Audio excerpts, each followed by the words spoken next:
Hello everybody, my name is Oge and you are welcome to my channel. So today I want us to talk about a very interesting topic. Remember, this channel is all about spirituality. And today's topic, I want us to discuss about life after death. So many people do argue that when someone dies, you are dead and gone. There is nothing like life after death. So many people believe that once you are dead and gone, that's it. There is nothing like you existing somewhere else, operating somewhere else, not in this our world. So many people, just like according to the scripture, that after death comes judgment. That once you are dead, the next thing is for you to face judgment, and then you'll be placed where you are supposed to be, either in heaven or in hell. So that brings me to the topic of discussion for today, life after death. Is there anything like life after death? When people die, do they actually fizzle away? Do they die and just leave completely from the surface of this earth? Is there no way that they do communicate with humans? And whenever there is this thing that our people always say, that when someone dies, and then someone else says that he or she sees the person maybe in her dream or in reality, the next thing people will tell you that it is a familiar spirit, that it is evil spirit, that once you are dead, you are gone, that you have already been judged and you are placed where you are supposed to be. So whatever you are seeing is not that actual person, that it is an evil spirit. Now, this topic we are going to talk about today is going to touch so many places. We are Christians, and in Christianity, in Catholic Church in particular, we believe in the sainthood. We believe that there are something called saints. Saints are those people who have fought their fight here on earth and they won the race, and when they die, then we believe that they are in heaven. We believe that they are in heaven. And then once their body is exhumed and it didn't decay, they are proclaimed saints. That is, those who have done what is right before God and man. And they are proclaimed saints.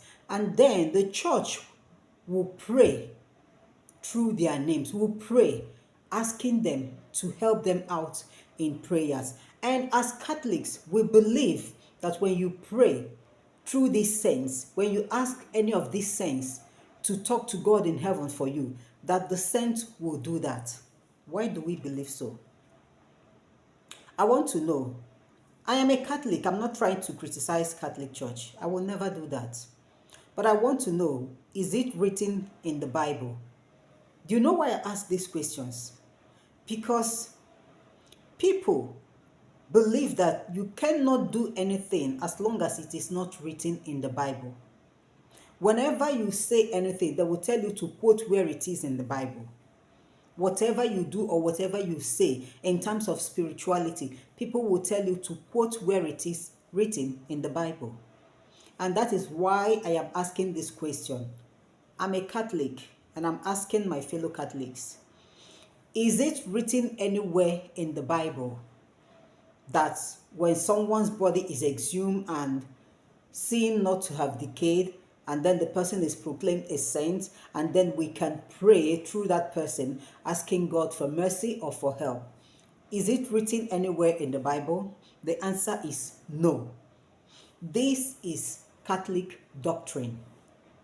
And as Catholics, for those of us who are Catholics, we are meant to believe in this, to accept it. It is part of our faith and it is working for us. It is working for we Catholics. Other denominations might not believe in it, but it is working for we Catholics. And then I want to bring that thing closer now.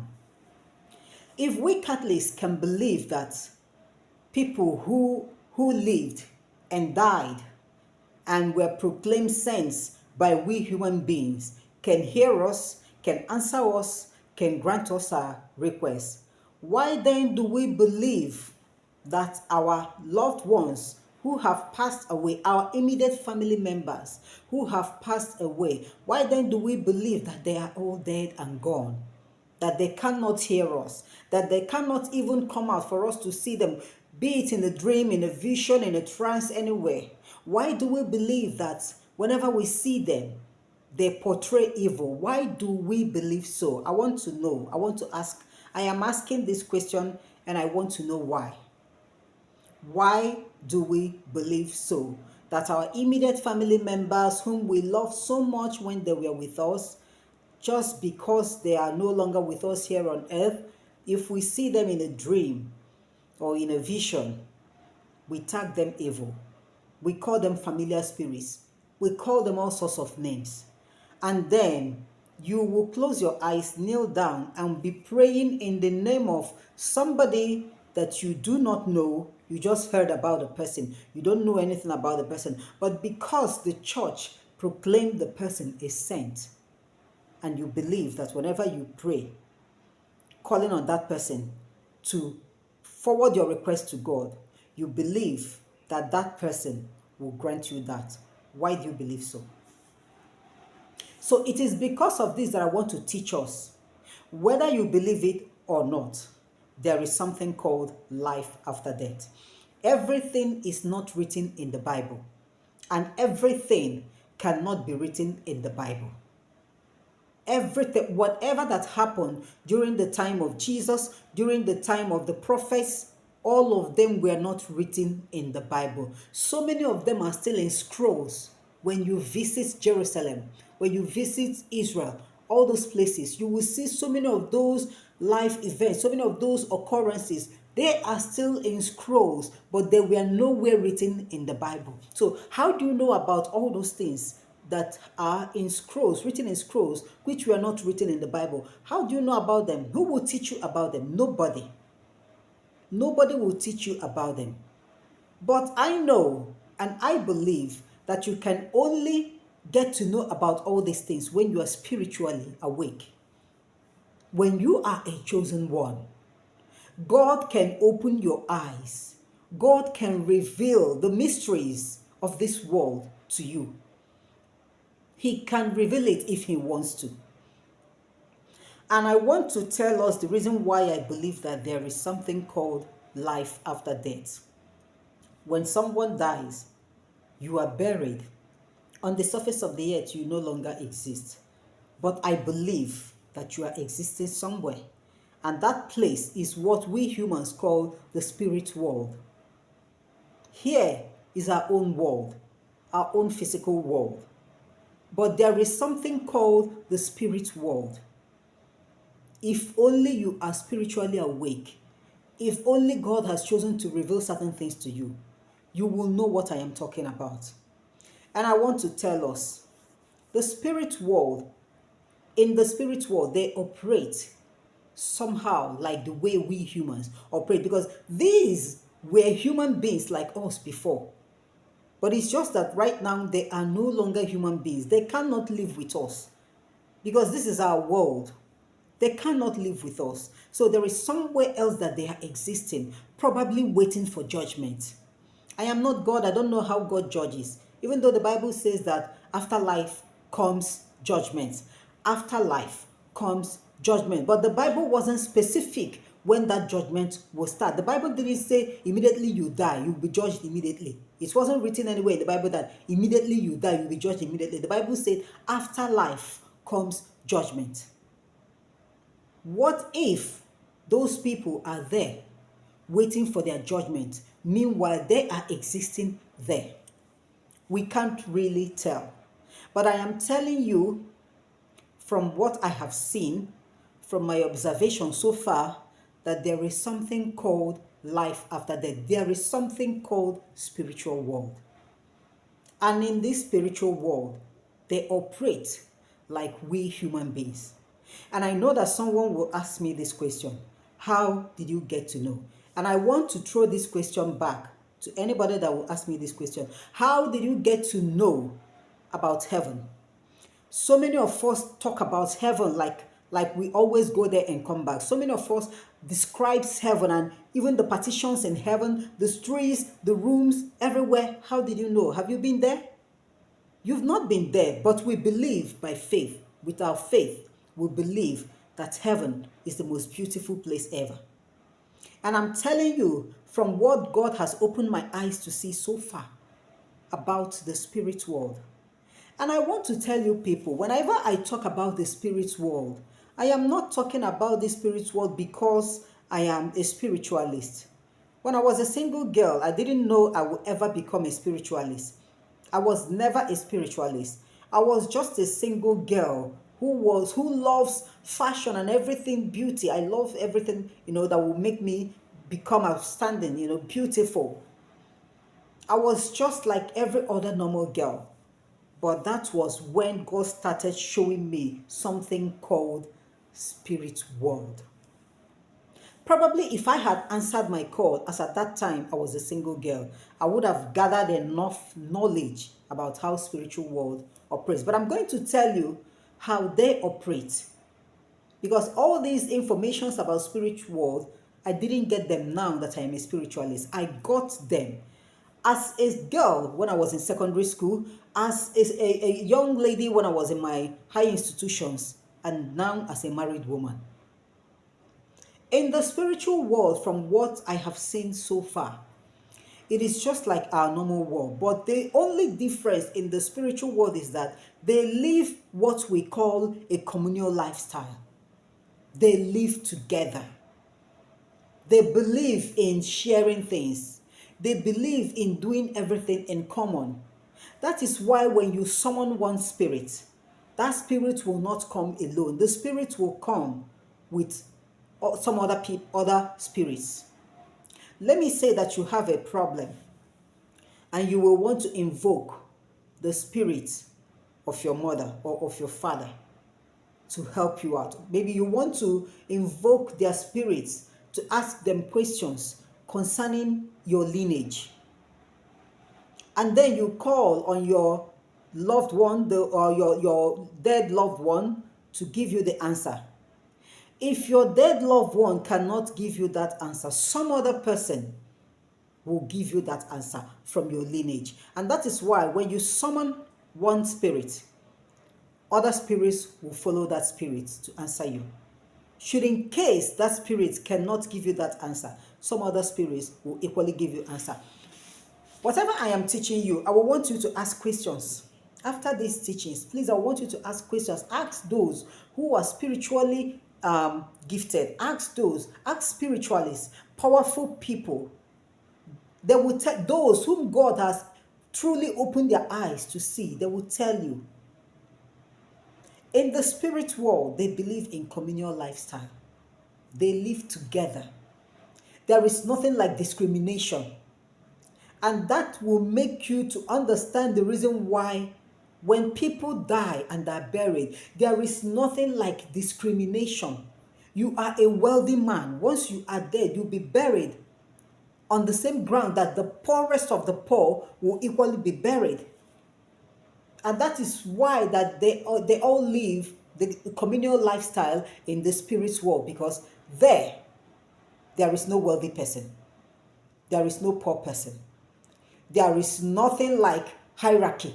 I mean, not hierarchy. There is nothing like this person being greater than this person. They don't do that there, from what I have seen so far. They don't do that. The women all believe in one thing. The men believe in one thing. The youth, the children believe in one thing.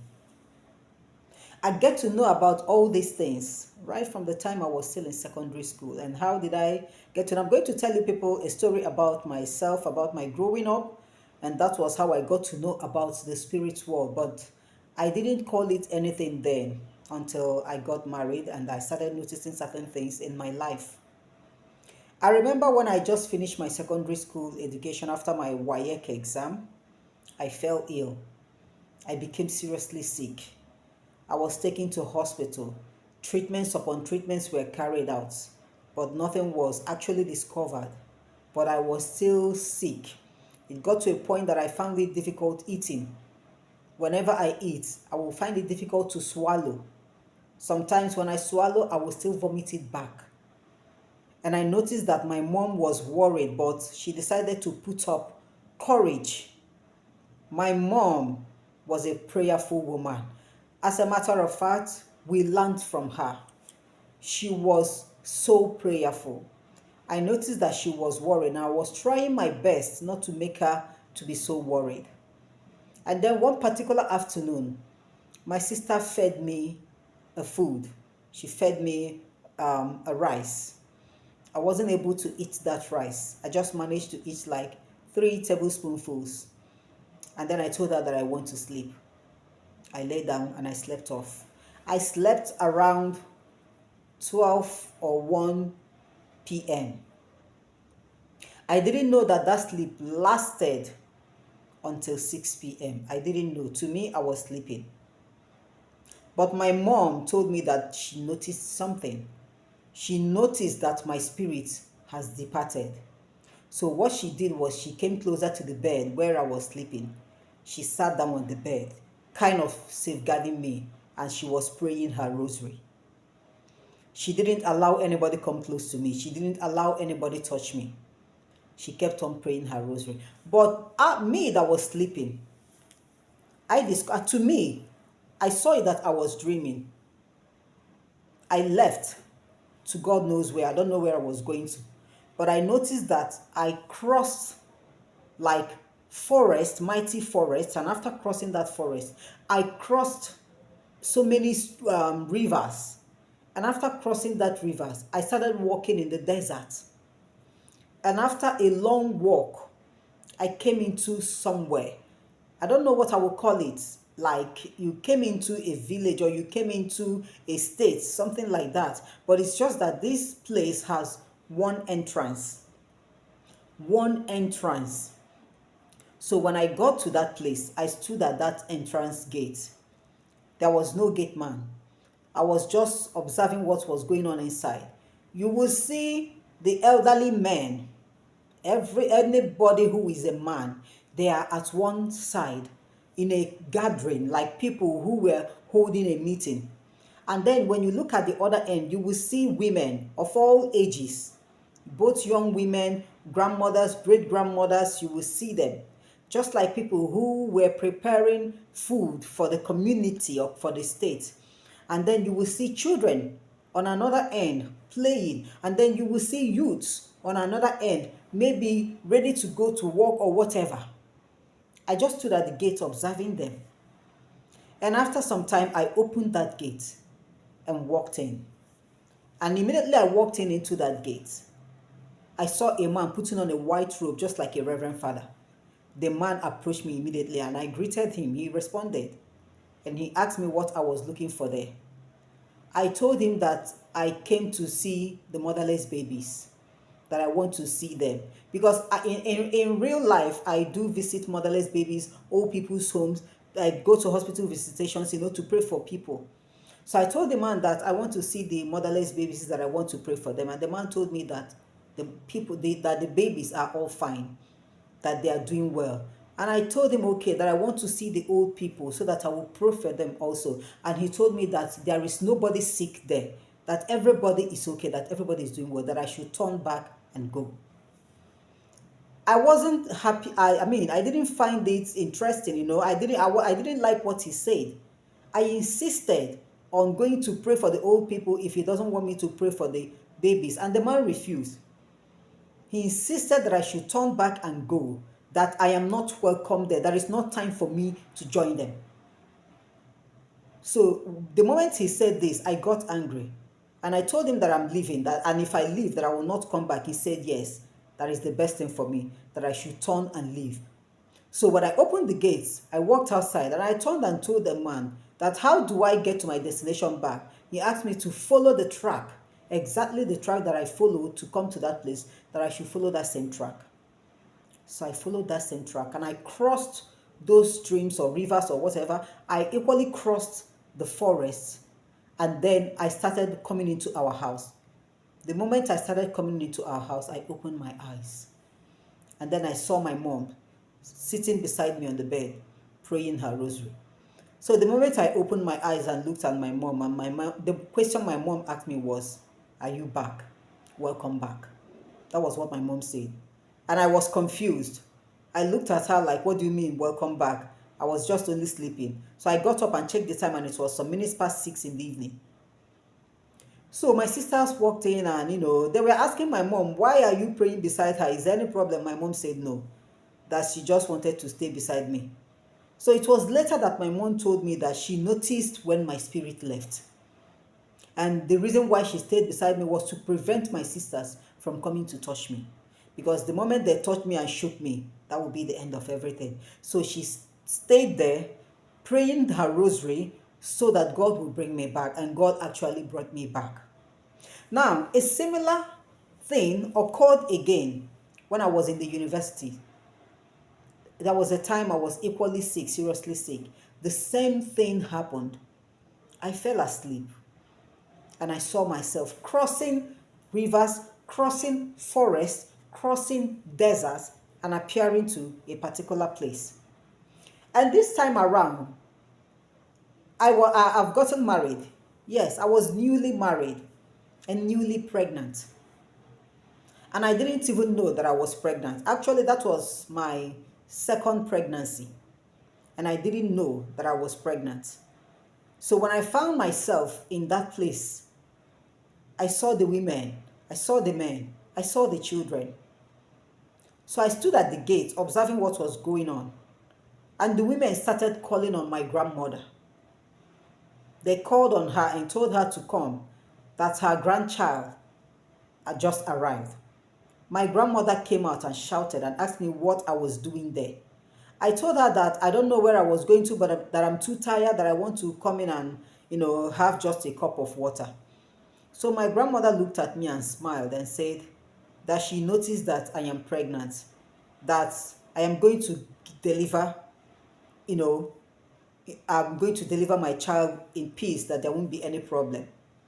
That that's something that she wanted to tell me before I deliver my first child, but that she couldn't find anybody from that place to send the message, and that she couldn't send message through anybody, that nobody will believe, when that message comes to me.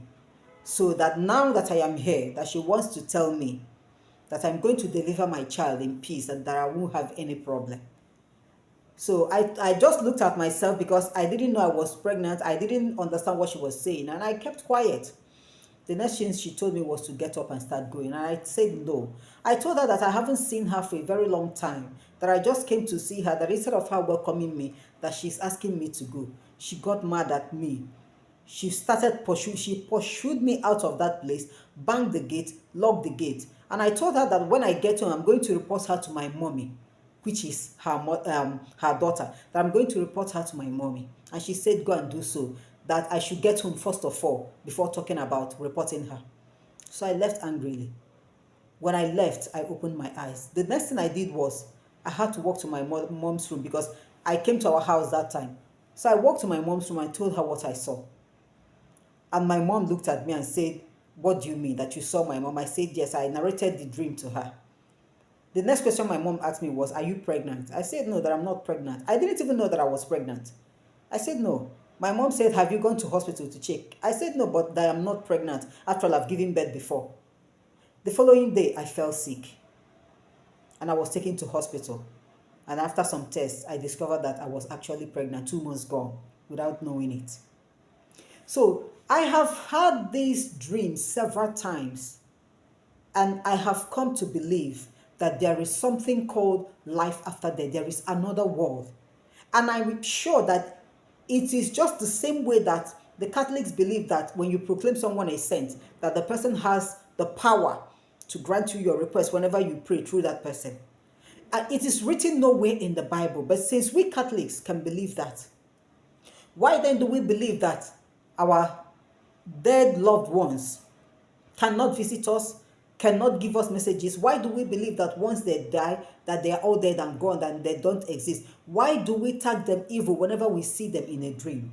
I know that sometimes the evil spirits will appear using the face of your loved ones. And that is why the Bible said that we should test every spirit. But for someone to come to tell me that there is nothing called spirit world, I don't believe you. If you ask me if I've been there before, I haven't been there before. I don't need to go there just like a human being that I am. Just the same way that nobody can get to heaven while you are still alive. The same thing is applicable to the spirit world. You can't get to the spirit world while you are still alive, but you can have a dream about it. You can have a vision about it. Just like we all believe that heaven is so beautiful with golden streets and rooms and everything. We haven't seen. We don't know. But with faith, we believe. The same thing is applicable to the spirit world, life after death. There is something called life after death, whether you believe it or not. If there is nothing called life after death, there is this portion in the Bible which I want you all to go and read up. I have forgotten where it is in the Bible, but when King Saul sent his messengers to go down to a village, to a particular village, and inquire from someone, from a spiritualist, that the spiritualist needs to call up the spirit of Samuel, that King Saul wants to ask Samuel a question. And they did exactly the same ways. Saul went to that place, met the spiritualist. The spiritualist called up the spirit of Samuel. When Samuel came up, Samuel asked Saul, "Why are you disturbing me?" I want to find out, where was Samuel at that time when his spirit was called up? Remember, Samuel died a long time ago. Samuel died a long time ago, but his spirit was called up. And he came out and gave Saul the answer that he was searching for. Where was Samuel's spirit? Are you trying to tell me that Samuel was in heaven and then the spiritualist called on him and Samuel came down from heaven? No, it is not so. That is why I believe that there is something called spirit world. Samuel may or may not have been there. Probably he was still in that spirit world when his spirit was called up. And then he came out and gave Saul the answer to his question. So I'm not trying to force you to believe. If you don't want to believe that there is something called a spirit world, well, I am convinced, fully convinced, that there is something called spirit world. If I can believe in the sainthood as a Catholic, I equally believe that there is something called spirit world. These two things were never written anywhere in the Bible. The sainthood is all about Catholic doctrine, and that is what we believe in, and it is working for us. And this one is what I have seen, what God has made me to see. And so I know what I have seen, and with that, I believe strongly that there is something called a spirit world. So if you doubt anything of these things that I've just said, please, you have the opportunity, you have the right to visit somebody who is too powerful, somebody who can look deep down and see the depths of everything.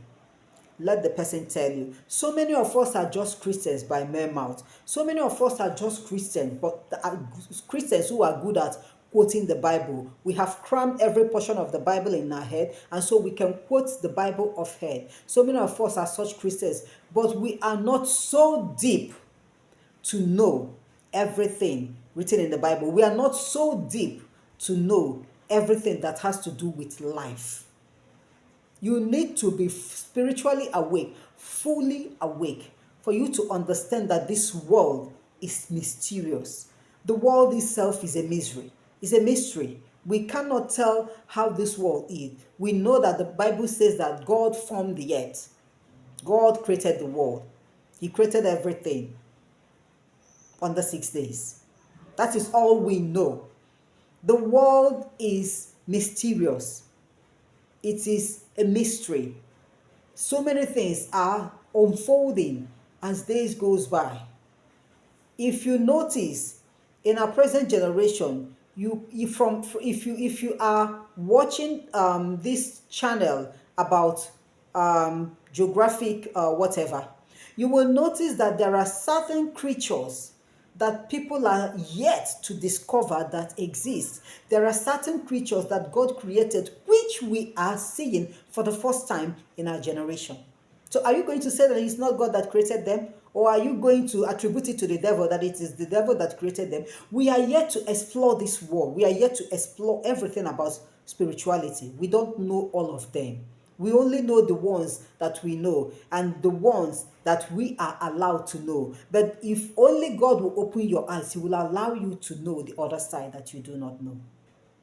So please, in case you are joining this channel for the first time, I would like you to subscribe in case you haven't subscribed, so that you join us fully, and give any of the videos that you love a thumbs up. If you come across any question that you want to ask me, please go to the comment section and do so. I'm going to give you the answer. And I will see us next time in my next video. Have a wonderful day and God bless you all.